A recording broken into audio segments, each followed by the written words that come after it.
Hi, everybody. Eric Lambert here, and welcome to Flatpicking. We're still running through, some basic things, techniques, picks, capos, tunings,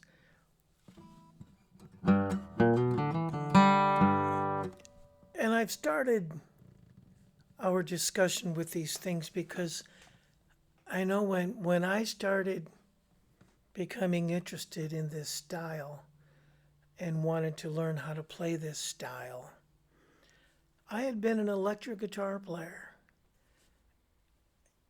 And these techniques were the furthest thing from my mind. I had no idea. None. No idea what to do. I had discovered Doc Watson by way of the great Nitty Gritty Dirt Band album, Will the Circle Be Unbroken? I had discovered Tony Rice by way of, I think, Emmylou Harris, and then David Grisman, and on and on and on. But I didn't know how they created these sounds, and I didn't know what kind of techniques and equipment they were using. And one of the things that I didn't understand at all was the capo. I was raised in that narrow-minded world where you don't use a capo because it's not something, I don't know, it's not pure, it's whatever. But if I wanted to sound like my heroes, like my influences, then I needed to learn how to use a capo.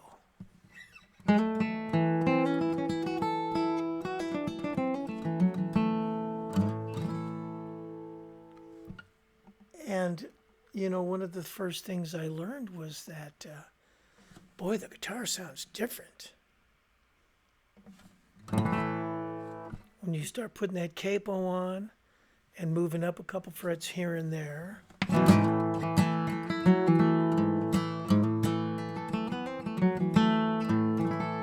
I just love the timbre of the instrument.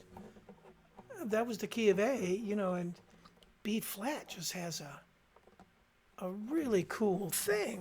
I'm on my back to the old home, that road I'm going on the hill. If there's no light in the window that shines on the road where I live. It sounds right, And of course, if you played that tune with a bar chord, B flat, it just wouldn't happen. So I began to learn about the capo. And of course, there are many styles of capos. Which capo do you buy? Do you buy the one with the handle that clamps onto your guitar and has that handle sticking up here? Well, I have to admit, I actually bought one of those. And it was my introduction. It was my introduction to capos. And it was a fine introduction to capos. But as I went a little bit deeper,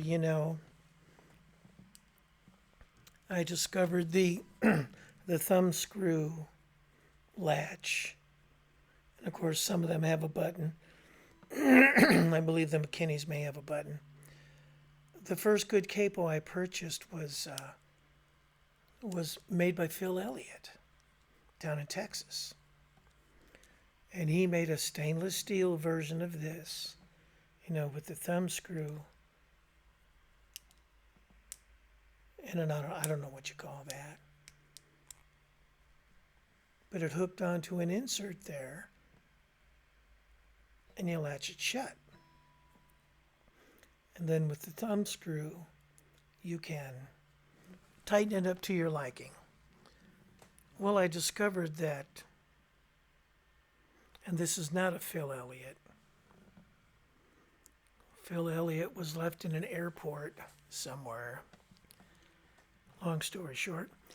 But this is that style that I like so much. And these are made by Page. And I have to admit, one of the upsides of this Page Capo is that it's a $20 Capo. I probably own 10 of them, and I've probably lost 20 of them. When I lost my Elliott Capo, it broke my heart. When I use a Page Capo, I say, doggone it, and I grab another one because they're easy that way. But anyone who makes this style makes the Capo of my preference. Again, Elliott made them, and McKinney made them, and I believe at some point they became McKinley Elliott, or McKinney Elliott, or Elliott McKinney. It's this style. Thumb screw, bar comes across, hooks, and then latches. Or in some cases, like I said, have the button, a push button, which releases or locks your Capo. And when I put the Capo on the guitar, I want the bar to come towards me, towards the 6th string, and hook right there. Then I can latch it. Now with my thumb screw, I'm going to screw that Capo until I start getting a little bit of resistance. And then I'll turn it maybe another quarter turn. And I'll check my strings to make sure that they're all ringing proper. And by using that technique and with this type of Capo, I find that I have very, very little tuning issue, or very few tuning issues, which in the case of the Capo can be a normal thing. Tuning issues can be a normal thing. And then you put your Capo on, and then you've got to retune because your 2nd string has gone sharp, because either the type of Capo that you're using or the pressure with which you tightened it is pulling or pinching a string, and things are out of tune. And I found that in performance, you don't really have time for that. You don't have a whole lot of time for putting on your Capo, rendering your instrument out of tune, then rectifying it. Then, of course, when you take the Capo off, you're out of tune again.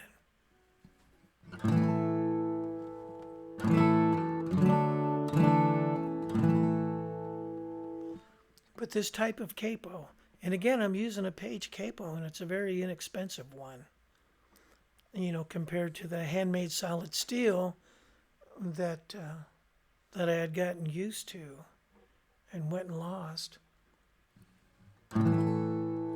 These things really work great.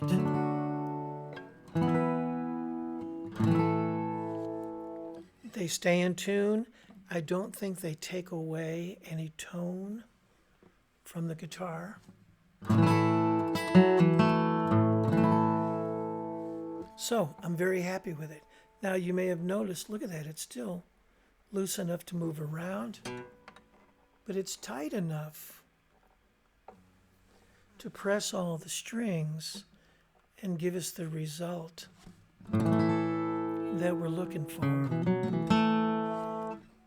Now, I mean to place the Capo in that 45-degree angle that's created where the fret meets the fingerboard.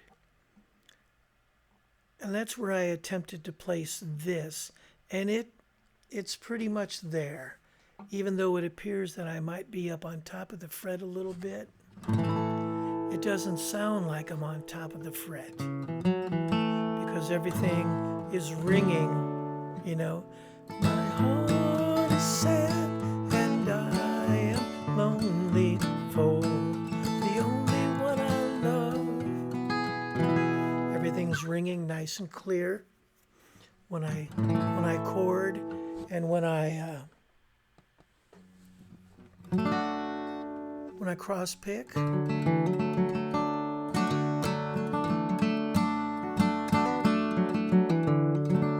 Everything continues to ring, double stops.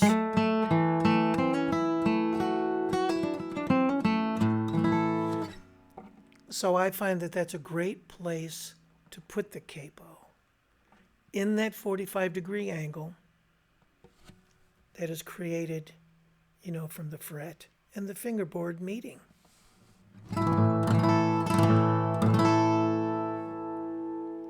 And if you can get your capo on and off without altering your tuning, I find that this is a very easy on and a very easy off. I might keep it in a pocket if I'm actually wearing a shirt with a pocket and a collar. Happens sometimes. I'll have it up in that top pocket. You notice Tony Rice with the suit coat on, he'll go into that pocket, pull out his capo. And they're easy on, easy off. So that gives me the opportunity to get that nice bluegrass timbre by capoing up, 2nd, 3rd, 4th fret. Even if,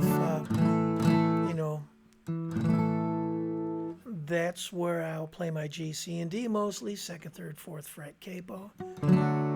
Also out of the C shape, More pretty girls than one. More pretty girls than one. Yeah.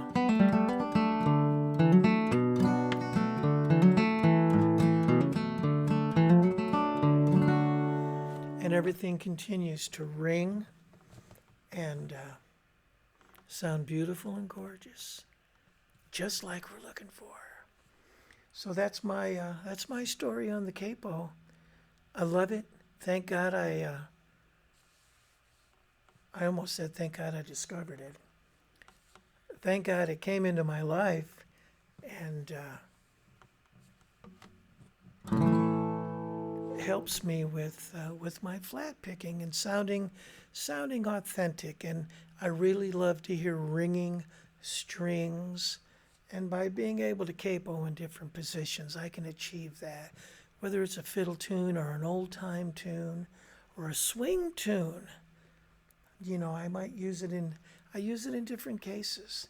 If Shara and I are singing together and she's singing something folky, well, I can use that capo and I can keep my strings open and I can keep things ringing and I can cross pick.